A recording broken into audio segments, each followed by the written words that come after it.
Guys, welcome to the show. We got a big one today. Oh my goodness. Talk about speed, athleticism, excitement, going down the old memory lane and spinning it forward to the likes of Week 3, which kicks off tomorrow, by the way, between the Pats and the Jets on Prime. We've got DeSean Jackson and Michael Vick joining the show. What? Can't wait. If you have questions for them, hit up the YouTube chat. Is the NFL a running league? Once more, very sexy position right now. So we were going to dig into that.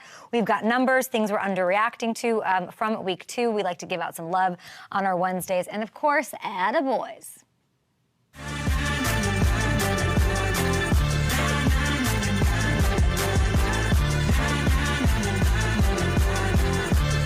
We got a parlay up, baby. Gronk was in studio Tuesday, bright and early. What a soldier. He's, of course, doing his thing for Fox. And we are going to have a lot of fun with FanDuel over the next couple of days. We got Michael Vick on the show. DeSean Jackson is on the show. Amazing. I'm trying to think about what our parlay was. I don't know if I have it up here. Can we see our parlay? Gronk and I's from yesterday? I hope we can. I know he had Ramondre Stevenson. I had Aaron Rodgers for 175 plus through the air. Patriots, 8.5 alt spread. We just learned about those, learned a thing or two. And yeah, we both love the Stevenson. Anytime touchdown scorer, 80 plus rushing yards, sounds good against the Jets. So AFC East battle. Have your fun over at FD Sportsbook or build your own parlay, guys. We got no sweat stuff going on. We just want to get that out to you people. Especially maybe you Jets fans watching on MSG Network this morning. Good morning. Every day we try to be celebratory, and we will with DeSean Jackson, and we will with Michael Vick. But what are we underreacting to? Everyone's always hot on Monday. Fire this guy, hate this team. I'm burning my jersey. I'm doing all this stuff. What are the things that we aren't giving enough love to? And I think there's this sort of renaissance of the running back spot that is so hot right now. And I want to put it into perspective. We have not seen this many rushing yards through Week 2 since 1983, okay? 29 different players have racked up over 100 rushing yards. 13 running backs are averaging over 100 total yards per game. And then I want you to look at this right here. There are currently 6 running backs on pace to surpass 2,000 yards from scrimmage this season. And all of those guys are on pace to go over 2,100 yards. Alvin Kamara, J.K. Dobbins, our guy H.N., the ever-efficient, Jordan Mason, what a revelation in lieu of Christian McCaffrey, Josh Jacobs, Saquon Barkley behind that line. And in case you're wondering, and you might, the NFL record for running backs to hit 2K in the same season is 5. Set back in 2003, I believe. That was LT, that was Priest Holmes, and they tied it again in 2006, by the way. I don't know how this plays out the rest of the season. Obviously, it's early, limited preseason action, all of that. Obviously, we're a long way off, but it's a very fun thing to think about, isn't it? And a little retro, a little vintage, pretty cool. And you got to think about what it means for the league. We've been seeing things trend in this direction a little bit over the last couple of years, right? Defenses have geared up to get faster, more athletic, a little smaller. Stop the pass, stop the pass, stop the pass. We're seeing zigging and zagging from offenses, which I love. And it's no surprise to see some of the most successful squads so far on this list, like being run-heavy teams, right? You got your Greg Roman, which I'm going to put my hand up, mea culpa. I said, Greg Roman, we're going to run the ball? Why would you do that? That's so old school, blah, blah, blah, blah. One-trick pony, Greg Roman. I don't know. I was wrong. It's working. I'm sure we'll see passing games pick up as the year goes on. I'm sure of it. But I like this trend. I think we're underreacting to all the running going on as these maniac offensive coordinators continue to evolve. And they always look for any little edge you can get. And I like the flashiness, especially with maybe the best running back. Christian McCaffrey, certainly MVP candidate every year. He's not even out there yet. So let's see what that all turns into. Okay, next up, what else are we underreacting to? You guys hit me up at Hey K Adams on Twitter, at Up and Adams Show on Twitter as well. I really want you to hear me. I love this Nico Collins guy, okay? This wide receiver. I'm really impressed by him. And we are underreacting to the fact that he is coming for that NFL receiving crown, okay? I know it is early. But look at this. He's not only the NFL's top receiver through Week 2, he's got a big lead over the rest of the field right now. I think last year's breakout season was only the beginning because he looks better than ever right now. People thought Stephon Diggs and his presence, it's going to eat into his numbers. Is he the true number one? What's going to happen? They paid him. No. Diggs being there makes Nico's case, Nico's ability, Nico's like not having attention from the defense is even better. It's making him a better, more productive player. And this dude gave us a moment on Sunday night we gotta dig into because we're not talking about it enough. It was the stuff of legends, and it reminded me, I'm gonna say it, it reminded me of his idol, Randy Moss, okay? He gets poked in the face, the disrespect. That's our friend of the show, Tyreek Stevenson. He gets flagged for retaliation, which is crazy. And then on the very next play, what? Beats the jam from Stevenson, makes the catch. Look at him go. And he just knives through the Bears defense. Goodbye, all the way into the end zone. That was the FU heard round the NFL world, okay? Then he, by the way, also friend of the show, tosses Jalen Johnson into the back of the end zone just for a FU. Like, that's what it is. It was beautifully cold-blooded. I liked the Bears in this one. I think the Texans' defense is the best in the AFC, but Nico, that moment was like, what else do you need to want him to be the best receiver in the game? And by the way, he has now become the odds-on favorite to lead the league in receiving on the year over at FanDuel. Take a look at that, over Justin Jefferson, over Tyreek, over Lamb, over everybody. I love to see it. I love that FanDuel Sportsbook and those odds makers and people with their abacuses who are much smarter than I, they are seeing it. And we'll see if this Vikings defense, Flores, does his thing and he can do it against them on Sunday. I don't think so. I think if you're focused on Diggs, Nico's going to eat, and that's what the beauty of this offense is. Caserio, we're looking at a Super Bowl team here with the Texans. And speaking of the Vikings, let's get to my last one here as I'm just on a soapbox here pontificating and giving out underreactions left and right. We are underreacting to Sir Brian Flores' defense and what they're doing right now. I tweeted about it. He really gives Shanahan some fits, right? They're the number 3 ranked scoring defense in the league right now after what they did to the Niners. And this is a unit that leads the entire NFL in sacks. And the craziest thing about it is that they lost Danielle Hunter. This is after Danielle Hunter? How are you doing this, you magician? Ryan, what are you doing? They have 11 sacks on the year, 4 coming from Pat Jones, who's underrated, underappreciated, and underreacted to from this season. He had 5 in his first 3 seasons combined, just 5 sacks combined. He's beaten Trent Williams. Did he just beat Trent Williams to get to Purdy there? What? And more than just the number of sacks. Flores adapting deserves some love here. He's heavy blitzing. He's blitzing 20% less somehow than he did a year ago, but the sack rate has doubled. Can someone, what in the mean of time, somebody explain that to me? Like, oh, how? How is he doing this? And having the extra guys in coverage has led to a 25-point drop in opponent passer rating. 3 picks allowed. They've allowed 1 touchdown pass all season. All season. I'm like, we're clipped. All season. Huh? I'm going to have to dig into this some more, but we're underreacting to it. That's all I know. The improvement, the adjusting is staggering. I think I want to see one more game before I can say this might be the best defense in the NFL. Because if they can do this, who do they have? The Texans? If they can do this against the Texans this weekend, you have to be fully on board and give the flowers to Flores and company with this Vikings team. Yes, here it is, Texans at Vikings. 2 undefeateds. Who comes out not undefeated? I wish I had the odds here. I don't have the odds. But we'll check them out. We'll be back after this. DeSean Jackson logging in on the show. Spent some time with him yesterday. Michael Vick is here as well.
DeSean Jackson, he's different than other receivers. Touchdown, DeSean Jackson. Against me, no, I ain't gonna lose. You know why I'm here. Wow. You know. The end zone punt. You know. My goodness.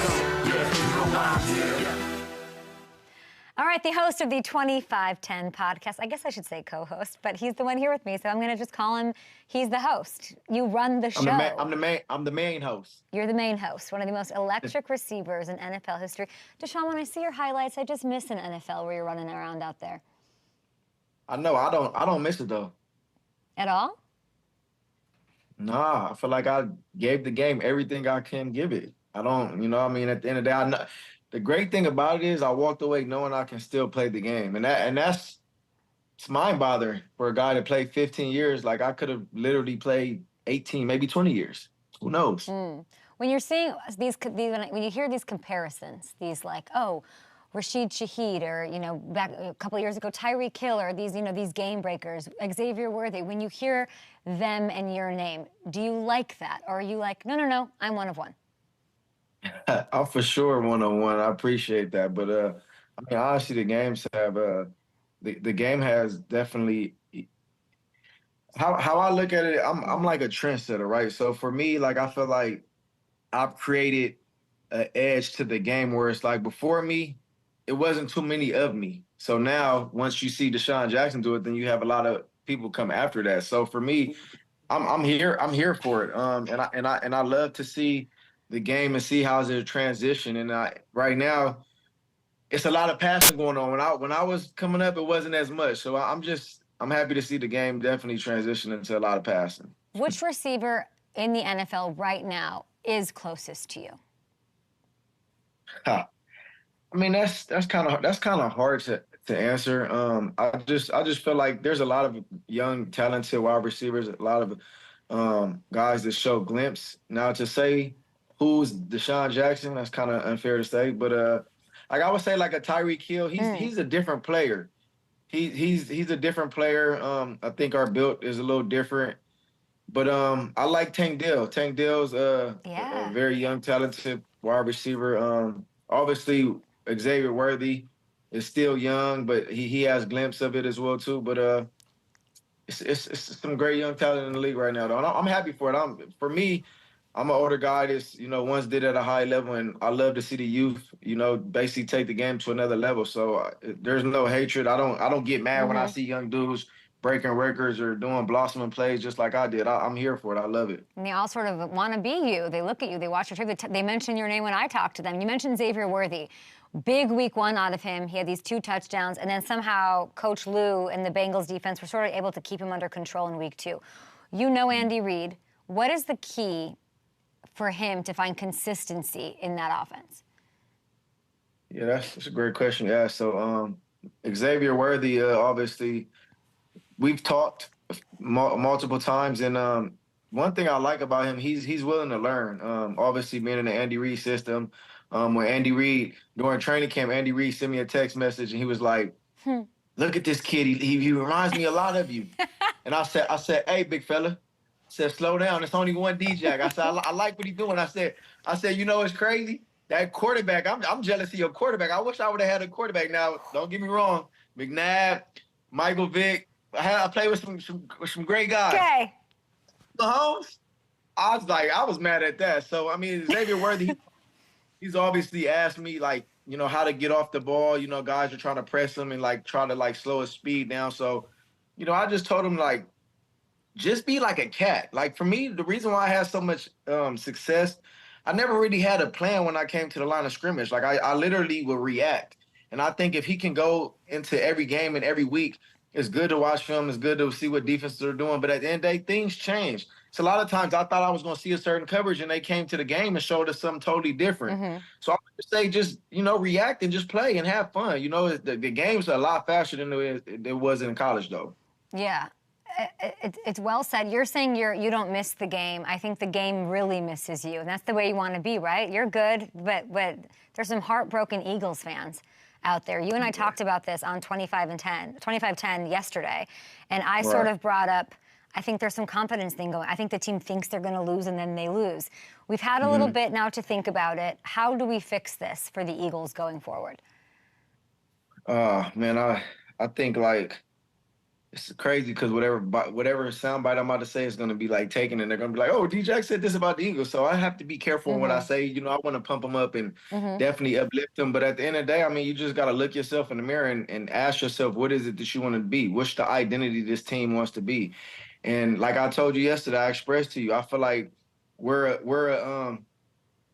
I don't want to call us a great team yet, but I feel like very we're a very good team, but we just haven't learned how to be great consistently. So I just think in games where they have the lead, they just have to sustain the lead. They can't allow to get in the league in the fourth quarter and let the lead go. You know what I'm saying? And I just think as a quarterback, Jalen Hurts, he has to make it a little easier. And obviously, AJ Brown is a big person to replace, but you know, Devontae Stiff is a baller. You got Saquon Barkley. I mean, you got Dallas Goedert. I mean, it's a lot of talent on that team.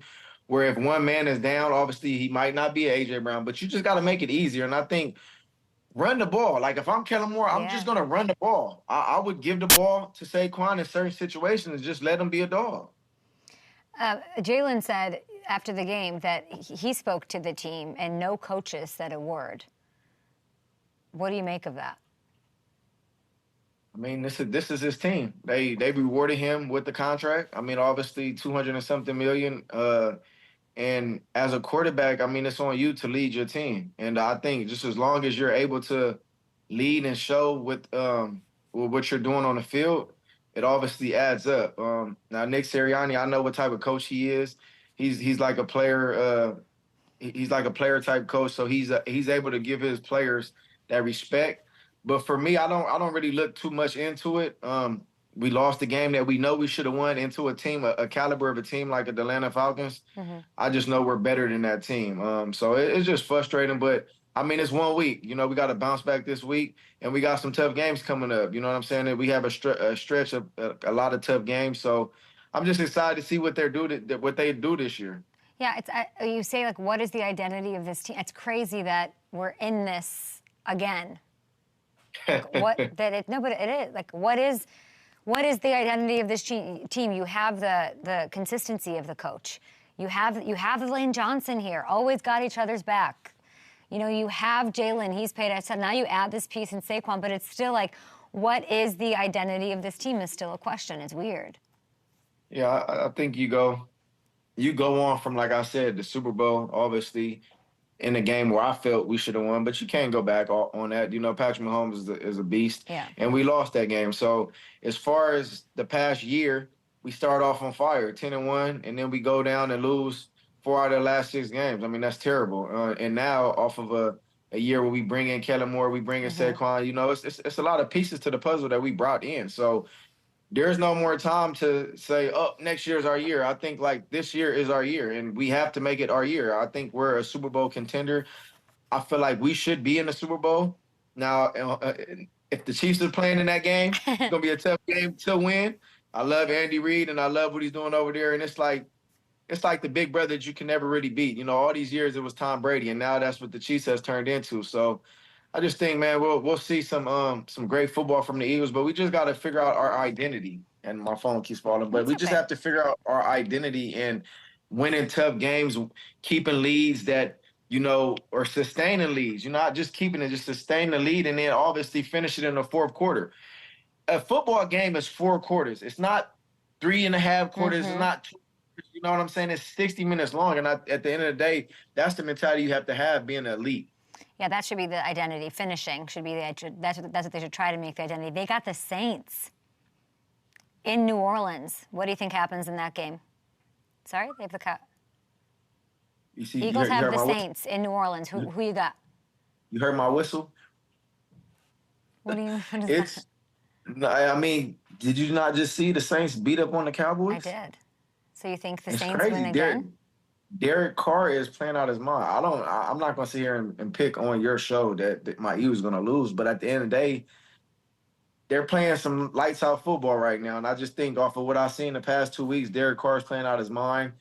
Alvin Kamara is playing out his mind. I mean, that Saints team is going to be tough to go out there and beat them. I think right now the odds are that we're -2.5. I see it on your screen. Yeah, we're down. We're obviously crazy the favorite. to lose. They think we're gonna lose. So I think my Eagles are gonna win. We can't go 0-2 in the past 2 weeks. We can't do that. So at the end of the day, I'm gonna take my Eagles, but it's gonna be tough. But at the end of the day, forget everything. Let's go play football. Let's go out to the Big Easy and win a game. But I think it's definitely gonna be tough in that environment. I was watching that game, and when Drake London scored that touchdown, the celebration reminded me of my former co-host, Nate Burleson. Did it remind you of that? That was what he used to do, and he got fined $10 grand for that. Against you, he did that, remember? Yeah, that's crazy. So what, for shooting in the air? I think so. He did that against your Eagles in 2012. I remember Nate did, and he got $10K for it. Dang, see, that's crazy. See how you bring me back to make me feel young? I didn't even remember that. That's crazy. So he got fined 12K or 10K too? I don't know. I don't know if he got fined, but listen to Raheem Morris. Raheem Morris had this to say when he was asked about Drake London's celebration. Initially, I didn't see it, and I guess it was the use of a weapon, how people interpreted that as a fine, as a penalty, and Drake is he's a great kid. And his intent was not as a use of a weapon. He probably was shooting T-shirts into the stands, to be honest with you, though, because he's just that kind of a guy. Now, that's a coach that has his boys back. He doesn't want him to get a fine. I know Raheem Morris very well, man. He's definitely one of them guys where you could kind of get roughed up with him. I used to go at Raheem all the time, but he's definitely a coach that got his players back. But, I think at the end of the day, I understand it, using a forceful weapon or something to shoot. I get that. They used to do the same thing about the bow and arrows too, but at the end of the day, it's entertainment. We're not portraying an image to kids to be harmful or do anything wrong, but at the end of the day, it's entertainment. So the NFL definitely gets very excessive on fines, and let's not look up how many fines I had over my career, because there's a lot of money that I could have sent somewhere else. How much do you think you were fined in your career? Was it a lot? Really? Yeah, maybe over $250,000. Shut up. Over 15 years. Now, I'm for sure up there. I used to get fined crazy. For what? Socks, shirts. Oh. It was something about me. I didn't like to follow rules. I don't know what was that about me. I'm one of one. I got my own rules. Was it worth it looking back on it, or you just chalk it up to the game? When you're a real one, when you made a lot of money, Yeah. sometimes you may look back and be like, dang, I could have used that somewhere else. But at the end of the day, I'm blessed. I'm still blessed, still making money at a high level. So, I'm good. We good over here, baby. Good. We jackpot. You're good. Let's get to some other storylines here. You're good. Houston's good with Stephon Diggs, and the Bills are good without him. They're the top team in the AFC East. That's crazy. They're cruising. What do you make of that? What is the lesson in this? I honestly didn't see this coming. Obviously, I knew Josh Allen was a hell of a quarterback. I know how lights out football he plays. I didn't see this coming. I honestly didn't. They let go of their whole defense. They let go of Stephon. They let go of G. Davis. It's crazy. It's mind-boggling to me the way they're playing. One thing I will say, Sean McDermott is a heck of a coach, and he's a leader of men.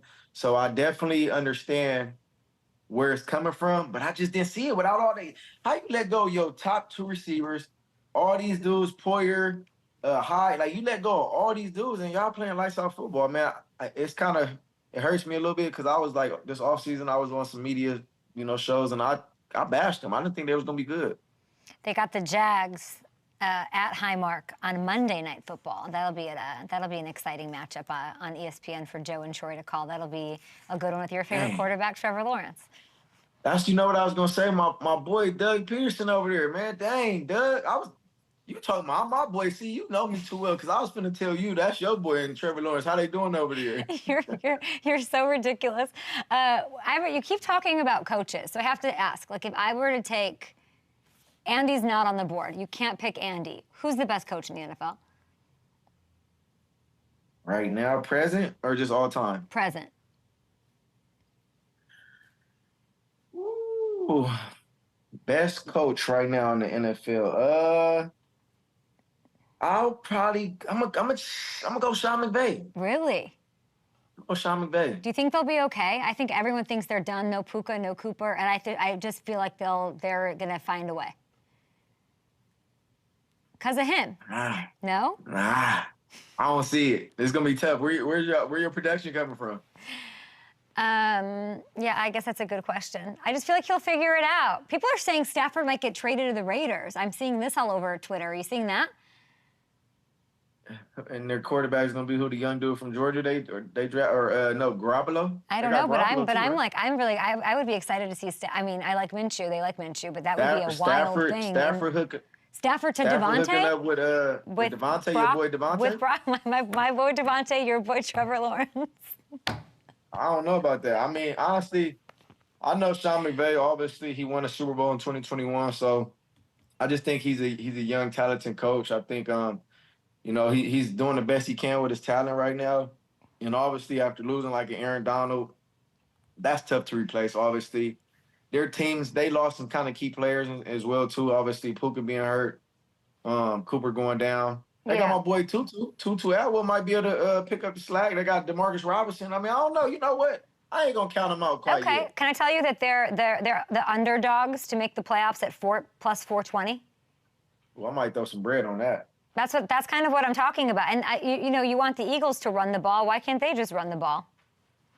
Yeah, they got the what's the running back number 23? What's his name for the Kyron? Rams? Yes, I like him. He's a baller. I feel like he was slept on a little bit. They said that he was going to do like more in the return game or whatever, but I think plus 420 is a nice place to be. Okay, I want to get to Debo here. Debo told Bleacher Report yesterday that it's now or never for the Niners to win a Super Bowl. So he said, this is what he said: I've been a part of the best team in the NFL for the last 6 years. We've got to get it done. Is it now or never for the Niners? I think it's for sure now or never. I think they have been one of the best football teams over the past 6 years. Obviously, it's hard to say the best, and you haven't won a Super Bowl.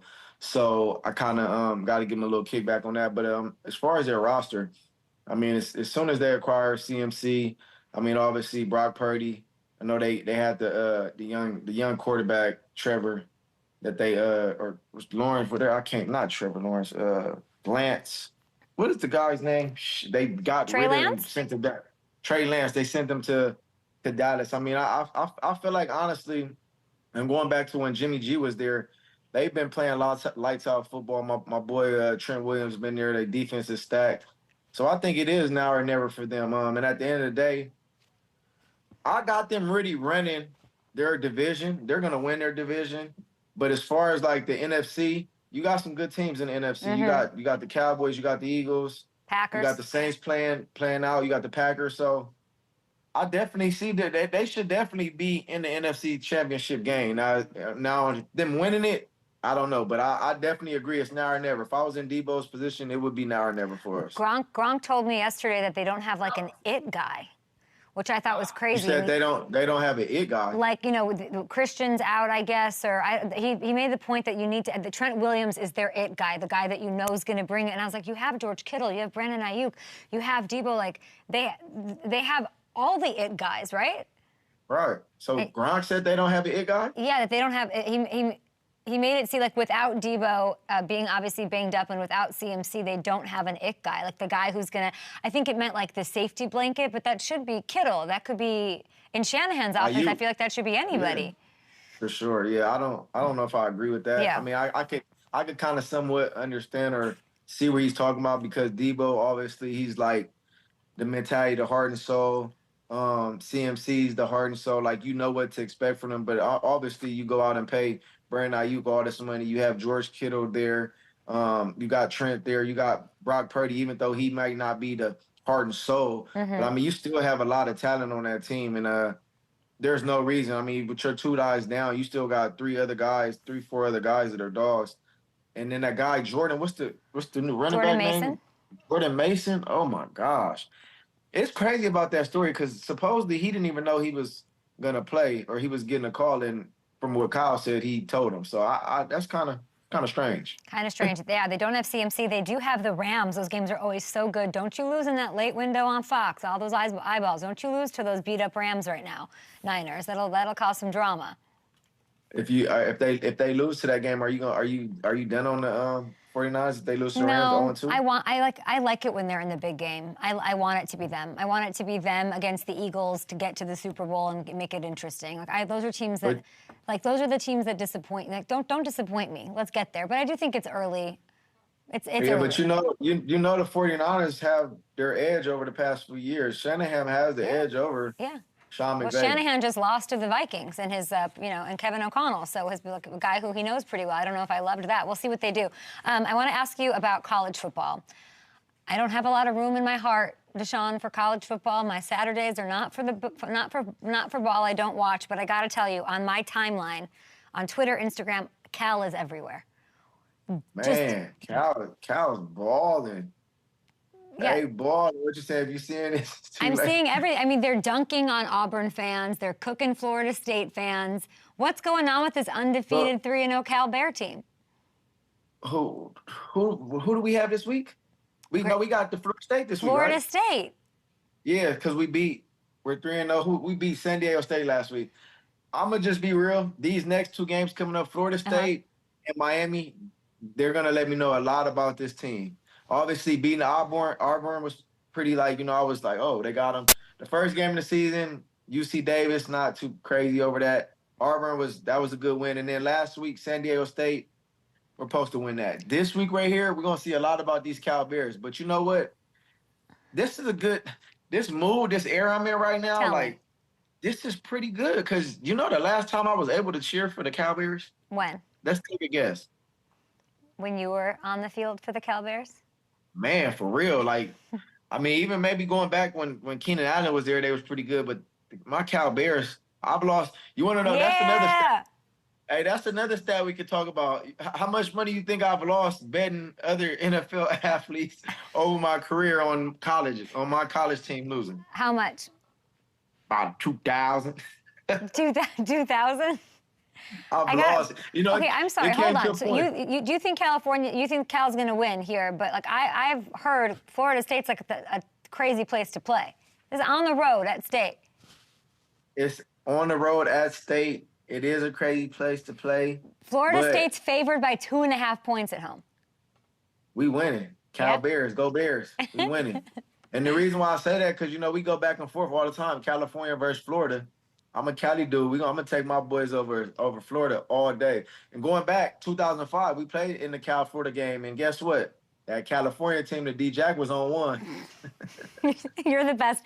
DeSean, before we let you go, we mentioned quarterbacks that you played with. You said you played with some amazing ones. And I thought we could let you hang with one of them, or at least say hi. Please welcome to the show, Michael Vick. Damn, bro. What's up, bro? What's good? There he is. That's my dog. Hey, that's big bro right there, man. Look, he got the gray hairs, man. Dang, go back to being young, bro. Hey, look, I'm not as young as you, bro, and I'm not gonna fight it. He said, I ain't gonna fight it. Hey, Kay, you know what that gray is for? He got them kids over there running them crazy over there. He over there getting his butt. No doubt. Look, it's knowledge, wisdom, understanding over here, man. I'm always teaching. Hey, look. Being here like being in the huddle with y'all. Hey, that's what I was gonna tell you. You want to call that first? You want to call that first play again Monday night? Dial it up. I'll still go get it. Yeah, and look, man.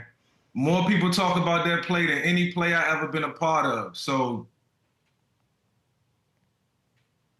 we rewrote it, man, in so many ways. Yeah, you got to show it. Hey, like I told you, I thought I overthrew it though.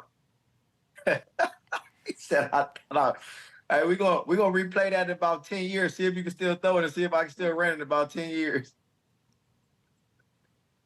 The one thing I can still do is throw it. I can't run it. I can't run no more, but I can throw. The arm ain't going nowhere. I promise you that. I can still run, so we'll be all right then. We're gonna revisit that in a few years. No doubt, man. We shouldn't have never departed one another, man. That's another conversation. We ain't gonna talk about that today. Yeah, we'll do it. I get with you. We gotta talk. We already gotta talk. I got your text this morning. All right, big bro. Love you, man. Hey, what's up? I think that was the best play to start a season ever. I loved that. I remember that. 2010. I miss you both on the field. I got to ask you before we let DeSean Jackson go. On Monday Night Football, we had Falcons-Eagles. I need to know, who were you rooting for, Michael? Kay, why you gonna hit me with that? Because I love you. That's the tough Nah, question. look, that's the type of game where I can just truly Just- enjoy the game and spectate and be happy for both sides. And like I understood what was going on. Like I know what's going on in the Falcons camp. Raheem Morris, look, they in win now mode. And over in Philadelphia, they trying to turn it around. They trying to, bring back the, days of old, and that wasn't too far off. That was just a couple years ago. So they trying to rekindle that flame. And so it was a good matchup for two teams who I think talented on both sides of the ball. Philadelphia got some work to do on defense. I'm not worried about the offense once they get A.J. Brown back, but the Falcons super talented. We'll dig into more of that, of course. So DeSean can call you old and talk about your gray beard, but I can't ask you who you're rooting for in a game? Okay.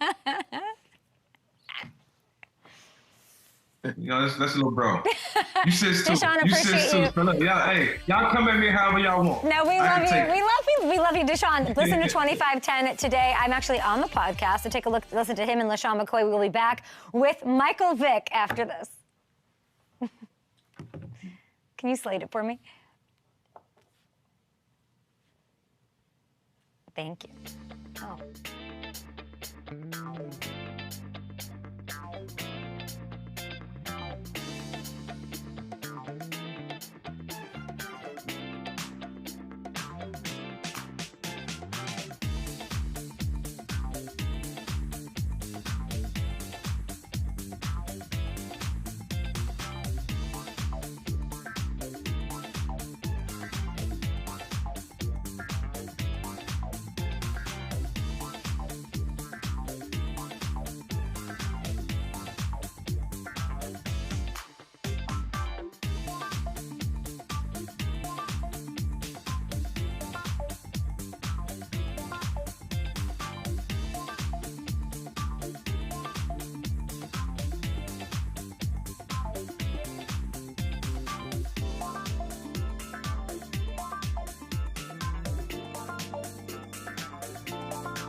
Scramble, call it Mike Vick. Legacy. Legacy.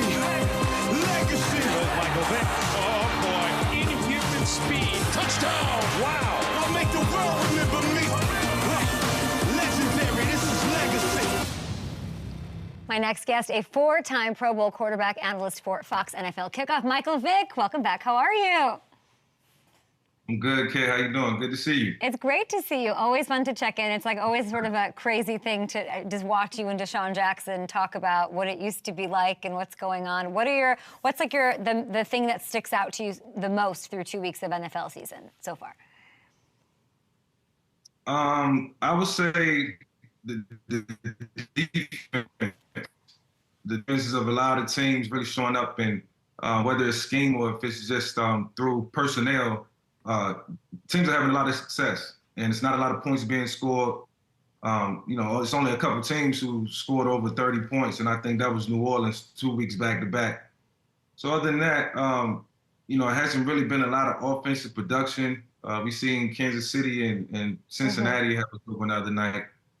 I think it was 26-25 or something like that, but it's just not a lot of explosive plays happening right now. Yeah, maybe it's the preseason, maybe it's something, but you mentioned that game, so it was Falcons-Eagles, Kirk Cousins. I got the Eagle side from DeSean, so you're perfect to talk the ATL side. Kirk Cousins drives down the field. He gets the game-winning touchdown. You said before week 2, I was listening to you on Fox, if the offense didn't get better quickly, we will see Michael Penix real soon. What does that win and a final drive like that mean for Kirk Cousins? One, I think it's solidified who Kirk Cousins really is. He's truly a reliable quarterback, understands the game and know how to play the game at a high level, especially when you got talent around him. And, I thought about what I said after the show, and I felt like it was a valid point because, Atlanta's in win-now mode, and they brought Kurt in to win. Not to say that he was supposed to just beat Pittsburgh to, just make them look ridiculous and knock them off. Pittsburgh got a good defense, so you got to give Mike Tomlin credit. That's always a staple of what they do. But I was expecting Kurt to play a lot better in week 1. And look, if they went 0-3, then you got to think about the fan base. You got to think about the administration, the players in the locker room, and it's a lot to go into that part. And so they would have just had a very expensive backup. But I mean, is it worth the investment? Kirk Cousins to groom Michael Penix? I think it is. Yeah, but he's a backup on the field.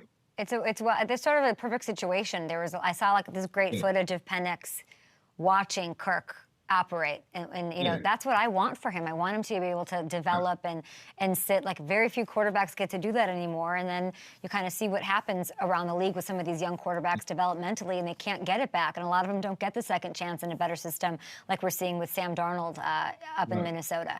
The Falcons, they got Patty on Sunday night. They got Andy on Sunday night. Yeah, it's going to be another good one, another game that I get to watch and feel good about whatever the outcome. But, yeah, man, I just think Kansas City got to be ready because if you watch the game closely the other night, Philadelphia Eagles defense, they played really well and offense played good, but the Atlanta Falcons defense, man, they played really, really well. A.J. Terrell, Matt Judon, those guys, you know what I'm saying? They really got something going with Jesse Bates on the back end. They're really figuring out ways to make it disruptive for opposing offenses. And so I think Kansas City, Andy's always going to be able to dial something up and put something together. There's no doubt about that. So the Falcons defense got to be on their P's and Q's. But, man, the Chiefs-Falcons matchup, man, it's going to be one to watch. It's a great matchup on Sunday night. Do you think the Falcons can pull off the upset? I think they can pull off the upset if Kirk Cousins is coming to play, limit the turnovers. I think the defense is going to be there, but you just never know what you're going to get with Patrick Mahomes. There's always going to be some moments where he's going to shine, a lot of moments where he's going to shine and do what he's supposed to do. Other than that, it's all about the Falcons staying the course, taking advantage of the home field advantage and trying to find ways to score early and often. I think that's their best opportunity. Can't get down, got to come out and start fast. Mm-hmm.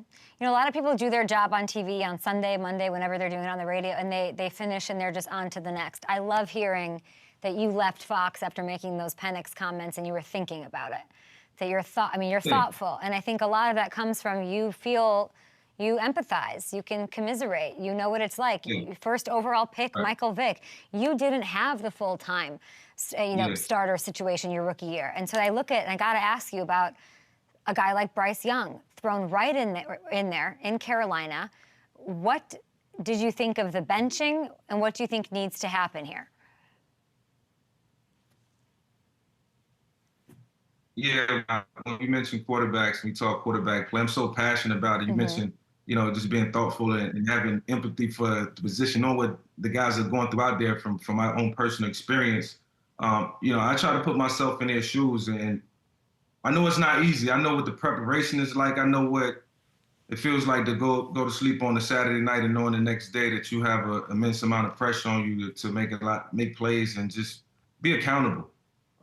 That's your job as the quarterback, as the captain of the team, the person with the ball in their hands. And so, I look at Bryce Young's situation with empathy, but knowing that it's pressure that comes along with being the number 1 overall pick, especially in year 2. Year 1 is a grace period. I didn't come out the box blazing and making plays, just this phenomenal, young talent.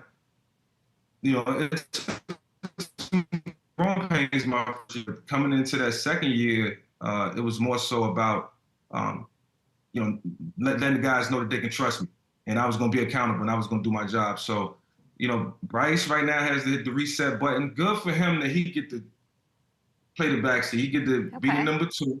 He get to watch Andy. A little pressure off of him. He's still a 22, 23-year-old kid. And the NFL is not easy. And so you look at guys like Sam Darnold who had to bounce around, but, through those times you mature and you grow and you learn so much along the way.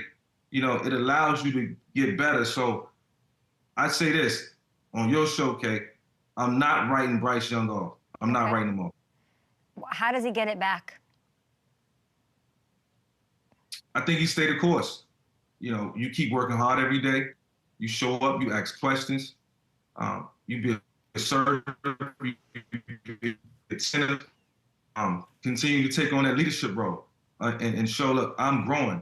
As I continue to grow and mature as a quarterback, the next time I step on that field, you can count on me. And this is the cool part about this. It can be 6 weeks from now. It can be 10 weeks from now. You get a chance to show us that, look, man, I've learned, I've matured, work on my body, I've got stronger. Because that's the one thing when I seen Bryce Young, it concerned me. I seen a couple quarterbacks over the years, and I size them up, and I look at their stature because I know what they're about to go through, and so I can determine really quickly if they're gonna have instant success or if they're gonna be able to sustain from a physical standpoint. Yeah, really well said. I think he's going to listen to this and take a lot out of that. So he'll get it back. You are not writing off Bryce Young, which we love. I want to ask you quickly about Mike Tomlin. So Mike Tomlin announces yesterday that the plan is to start Justin Fields against the Chargers, right? Russell Wilson, he's got the calf injury. And basically what I would take from that is that Fields has done enough to get the Steelers to 2-0, and there's some faith with him. You spent your last season with Coach Tomlin. What does he take me in his head? What does he value most in a quarterback? What he values most is confidence in the quarterback. I think Mike Tomlin and Bill's relationship, just watching it from afar, it was more so about trusting Ben, that Ben was more than capable of doing everything that the team needed on offense to be successful. And, he gave him free rein. And that's because Ben was a great quarterback. Ben was exceptional. Like, to me, first ballot Hall of Famer all day. I mean, I witnessed it. I heard it. I sat in meetings and I watched him go out and do it. And so he was like that when I started. He was like that when Bruce Gradkowski started. He gave everybody that freedom because he had confidence in you. When your coach got confidence in you, then you can smile when you step out on the field and feel good about what's happening. So I think with Justin Fields, he's confident in him. The one thing he knows is Justin Fields is a problem for any defense. He's a problem. Well said. I stopped listening when you said Ben first ballot. I went, oh. Oh, yeah, Yeah? One thing I know is good quarterback play. I don't even got to see it. I can sit in the meeting with and just listen, eyes closed and listen and know, hey, it's a player right here. It's a good player right there. I don't know about him. Yeah. Yeah. Michael, I love talking to you, and I can hear more from you on evolution of the black quarterback. You are the host. It's a documentary. It's a series, and it premieres on Prime Video. Hey, congratulations on this. Amazing. It's September 24th, and everybody can watch it. Why was it important for you to get this story told? Yeah, it was, you know, always a conversation with me and my wife. She's always around when people come up and say, yo, you're the greatest dual threat quarterback ever. And I used to always be like, well, did you see such and such? And have you heard of Donovan? And have you heard of Charlie Ward? You know, I've always found myself explaining why I wasn't the guy who created this dual threat, you know, situation. And so, you know, people would be like, well, then who? And my wife, she's into production, and she's like, you should just make a story out of it. You should go try to find these guys and get their perspectives and let people see what, you know, this transition and journey was all about. And, you know, my journey to playing quarterback was really, really tough, which I explained in this series because of, you know, the black quarterbacks, you know, when I was growing up. So I was always feeling like I was playing quarterback to only be, you know, moved to a different position. And so it didn't happen. By God's grace, a bunch of amazing things happened through the NFL and through, you know, teams drafting black quarterbacks and giving us confidence and giving me confidence to keep pushing and moving forward to play the position. And, you know, one of those coaches was Andy Reid. You know, 1999 draft, man, was like so inspirational to me when he took Donovan. And Donovan was my favorite player. And it was like, man, I really do have a future at quarterback if I continue to do things the right way. So I just wanted to, you know, highlight, you know, all the guys who came before me, past, present, and future. And you interviewed Andy Reid, and that's not all who you. And I did my research here. I took some digging, but Cam Newton, Steve Young, Common, Jamie Foxx, Mahomes, Jalen Hurts, Josh Allen, amazing. And you, as the first black quarterback drafted first overall, this is an incredible thing to do. And you didn't say, come to me. Michael Vick, you traveled across the country, I heard. You were real. This is a passion project that you did. So congratulations to you, to your wife's, inspiring you to do this. It's so important. We can't wait to see it. It's Evolution of the Black Quarterback, and it premieres on September 24th on Prime Video. And then we can check you out on NFL Kickoff. You got to give Gronk a noogie for me, okay? No doubt, no doubt. Shout out to Fox Sports, man. And shout out to you for this. I can't wait to see this on Prime. It's so important, and we love you. Thank you so much. Thanks, Michael. Yeah, Amazon. Thank you. Yep. Appreciate it. Good to see you, Kate. Good to see you. Give love to your family. And we will be back after this break. We'll be right back on Up and Adams to wrap it up. Maybe we'll talk a little Gronk. He was in studio with us yesterday. Michael Vick and DeSean Jackson, not bad.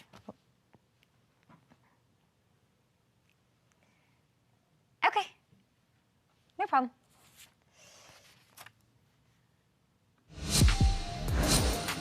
Here's the deal, FanDuel customers, you can bet $5 and get a 3-week free trial of NFL Sunday Ticket from YouTube TV. This is still going on. It's YouTube and YouTube TV, plus new customers get $200 in bonus bets, guaranteed.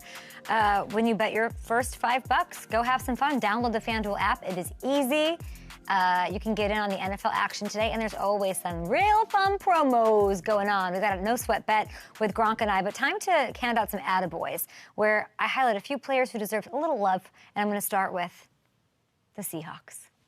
Jackson Smith and Jigba. Thank you. Last year's first-round pick, 12 grabs, a buck 17, first career 100-yard game. You love to see it. He came up with 3 huge third-down conversions along the way. Seahawks, we see you with the overtime win in New England. Baby! We love it. Geno Smith calling for the coaching staff to keep him involved, and so am I. How about Sammy Darnold? Attaboy, Sam! Attaboy Sam, 268 yards. You just heard Michael Vick talking about Sam Darnold on this show. 2 scores, and it was such a boom, boom, boom to his former team. What a dime to Justin Jefferson. Beautiful 97-yard touchdown. Got to give it to him. 14 play, 62-yard drive. They do it. They get it done. They converted 3 times on third down against this elite defense, which is amazing. Gotta love it. And if that doesn't deserve an attaboy, what does? How about this? How about this? Ready? Attaboy, Will McDonald! Attaboy, Will McDonald. Sacking Will Levis 3 times, including this one. Look at this. Oh, my gosh. Game-tying drive. Beyond this sack, he had pressures on the final 3 plays. hold the phone. Oh, boy, whip. 3 sacks, by the way, matching his total from his entire rookie season. And this is Hassan Reddick's not there, Jermaine Johnson's out. Go McDonald.